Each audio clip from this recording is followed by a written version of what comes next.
Assalamualaikum warahmatullahi wabarakatuh.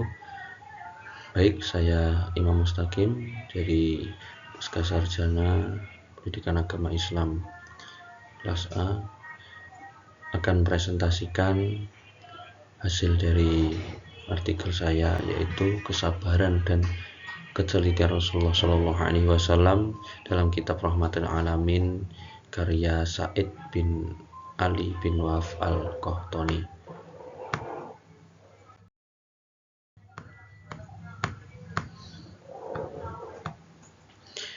Yang pertama, latar belakang dari penelitian ini atau artikel ini adalah budaya yang tergesa-gesa dan reaktif telah merusak etika sosial. Banyak kasus-kasus yang menunjukkan hilangnya kesabaran dan kehati-hatian, baik dalam birokrasi, pendidikan, maupun interaksi masyarakat. Sehingga keteladanan Nabi Muhammad SAW ini menjadi penting, yang kemudian bisa untuk sebagai role model menghadapi ujian hidup dan konflik sosial, menjadi inspirator yang sangat penting. Maka dari itu, nilai sabar dan teliti perlu dikaji ulang dan diaktualisasikan kembali.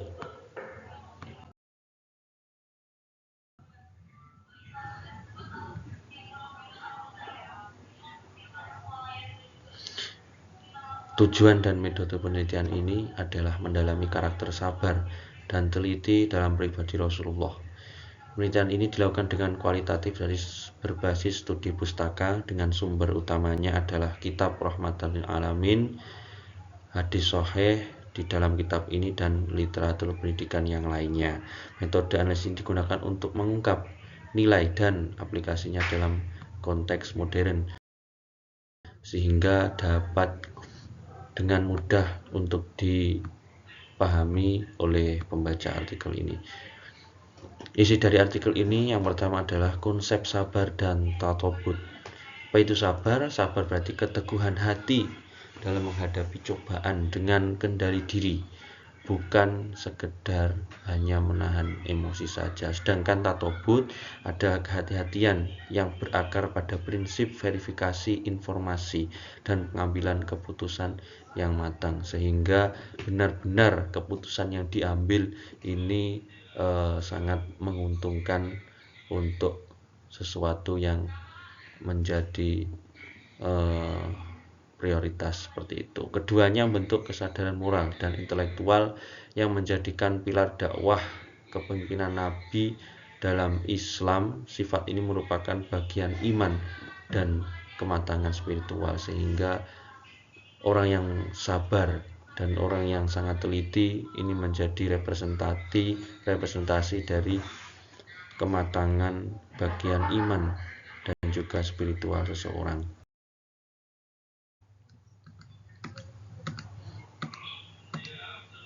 Contoh kesabaran Nabi Muhammad SAW adalah yang pertama, menghadapi perlakuan musuh. Dalam kisah ini diambil pada peristiwa di Thaif. Rasulullah disakiti secara fisik, namun beliau tetap mendoakan kebaikan. Ini menunjukkan bahwa kesabaran beliau bukan menjadi kelemahan, tidak ada batasnya, melainkan strategi dakwah penuh rasa kasih sayang.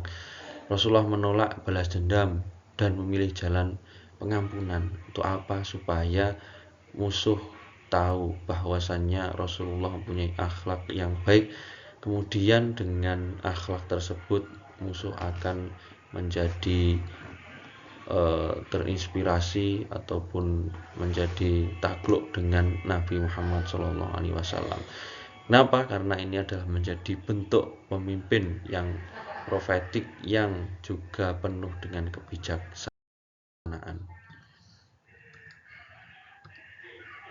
Contoh kesabaran Nabi Muhammad yang kedua yaitu menghadapi ujian pribadi.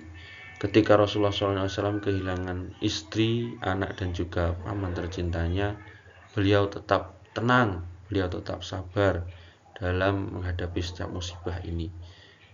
Kenapa? Karena beliau menunjukkan sifat tunduk kepada takdir, menerima dengan lapang dada setiap apa yang telah digariskan oleh Allah Subhanahu wa Ta'ala. Kemudian beliau tidak mengganggu komitmen dakwah dan juga tanggung jawab sosialnya. Hal inilah menjadi contoh benar-benar ketangguhan spiritual yang penting untuk diteladani para umatnya.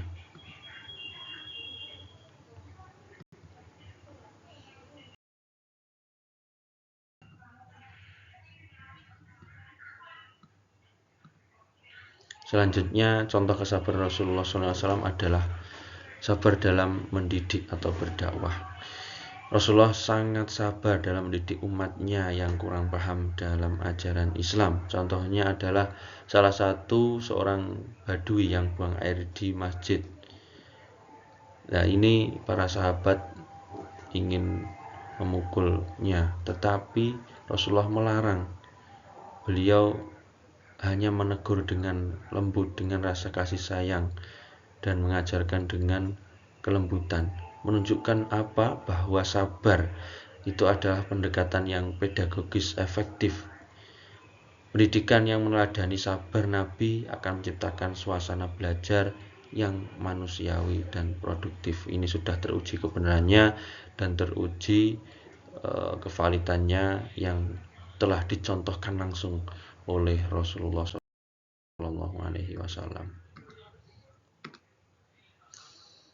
Selanjutnya adalah ketelitian Rasulullah SAW. Rasulullah selalu memverifikasi informasi sebelum mengambil segala keputusan. Ia menghindari tergesa-gesa dalam bertindak, baik dalam masalah sosial, politik, maupun agama. Ini mencerminkan bahwa Rasulullah SAW ini sangat berhati-hati dalam mengambil keputusan, dalam mengambil kebijakan, karena seorang pemimpin yang salah dalam mengambil kebijakan akan berdampak besar kepada pemerintahan, juga kepada umatnya. Prinsip tatawud beliau ini mencerminkan kecermatan, kematangan dalam berpikir dan tanggung jawab moral.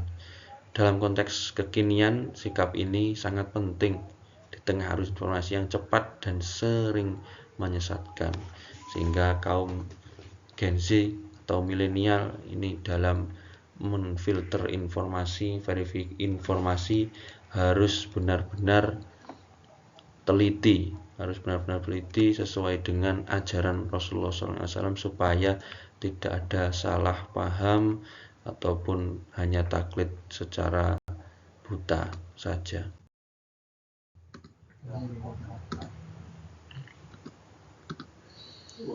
Integrasi sabar dan juga teliti.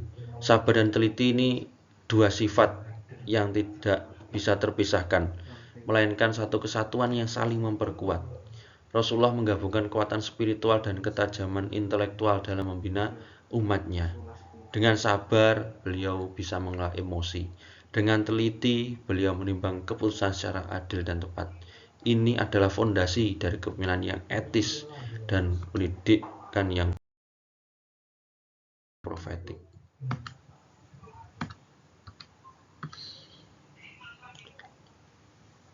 Kesimpulan dan relevansi dari artikel yang saya tulis ini adalah nilai sabar dan teliti dalam diri Nabi Muhammad SAW memiliki relevansi yang kuat dalam pendidikan dan juga dakwah, serta membangun karakter bangsa. Reaktualisasi nilai-nilai ini sangat penting untuk membentuk generasi yang tangguh, bijak, dan beretika di era digital ini. Siapa saja, guru, pemimpin, dan orang-orang tua perlu meneladani nilai ini dalam membimbing umat, membimbing anaknya, membimbing murid-muridnya. Nah, ini menjadi penting di tengah gempuran degradasi moral yang menjadikan role model bukan lagi Rasulullah, bukan lagi pemimpin agama, bukan lagi ulama, tapi mereka-mereka yang menjadi influencer atau tokoh-tokoh yang terkenal yang hanya yang dipentingkan adalah dunianya tanpa memikirkan akhirat. Ini menjadi penting yang kemudian bisa diimplementasikan dalam kehidupan sehari-hari. Untuk apa? Supaya anak-anak kita, murid, umat seluruhnya bisa mencontoh akhlak baik dari Rasulullah Shallallahu Alaihi Wasallam. Nah, dari etika inilah yang dapat membangun masyarakat yang lebih dialogis, adil, damai, makmur, sentosa, sehingga masyarakat Islam umumnya, Indonesia pada khususnya, menjadi warga negara yang baldatun thayyibatun warabun ghafur. Amin. Allahumma amin. Sekian dapat saya presentasikan. Mudah-mudahan sedikit ini bisa membawa manfaat untuk penonton semuanya. Amin ya rabbal alamin. Akhiran, banyak kurangan dari saya, mohon maaf yang sebesar-besarnya. Wallahul muwaffiq ila aqwamit thoriq. Assalamualaikum warahmatullahi wabarakatuh.